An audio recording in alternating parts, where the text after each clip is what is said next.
The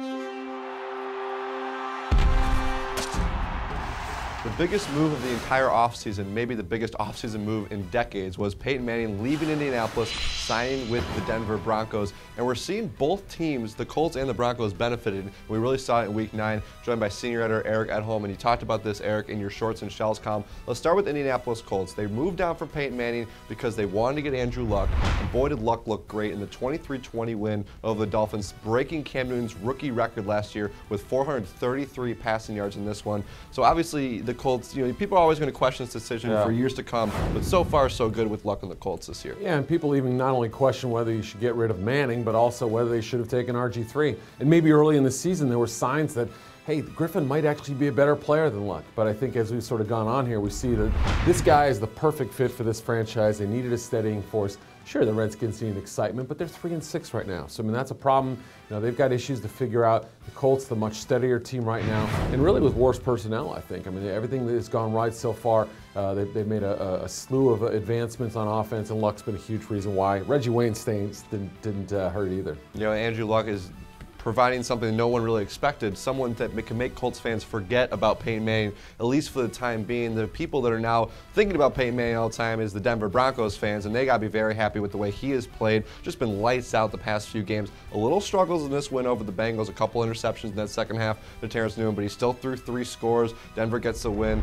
And you look at the AFC West, you got to imagine they're certainly the favorite to get out of there with that AFC West win, and certainly John Elway, executive of the midseason, maybe of the year, just for getting Peyton Manning there and all the other moves they made to help out around him. Well, that's a great point, Kevin, too. I think is that, people forget how beloved Tim Tebow was in Denver. And the one guy they could acquire to offset getting rid of Tebow, who, let's face it, wasn't an Elway favorite. He kind of was middling on him and lukewarm on the whole idea, was Peyton Manning. That was the one guy he could go acquire to silence the critics. And then after doing that, he's got hope that Manning's healthy and he can control this offense and work with these receivers in this offensive line, this run game. Guess what? It's all come together. In a tough game, look, I thought this was a trap-type game for them. I thought the Bengals would come to play.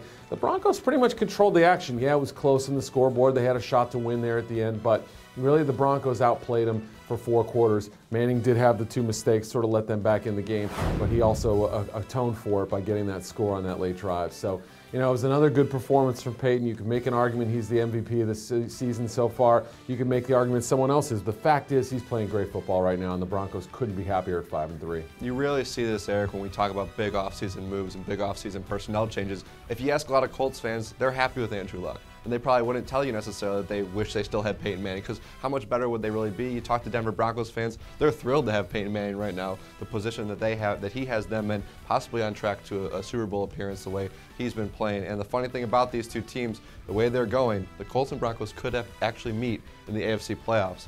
It would probably be in Denver, but boy, it would be fun to see Peyton Manning in a playoff game in Indianapolis. Yeah, where would Tebow be watching the game? I guess somewhere in New York. The one guy who didn't really make out in this deal, we'll have to see what his future is. But you're right. I mean, the Broncos have their QB of the present, and Luck is the QB of the present and the future for the Colts. We'll see more on those 2 games as well. The rest of Eric's analysis from Week 9. Be sure to check out his Shorts and Shells column on our website, ProFootballWeekly.com.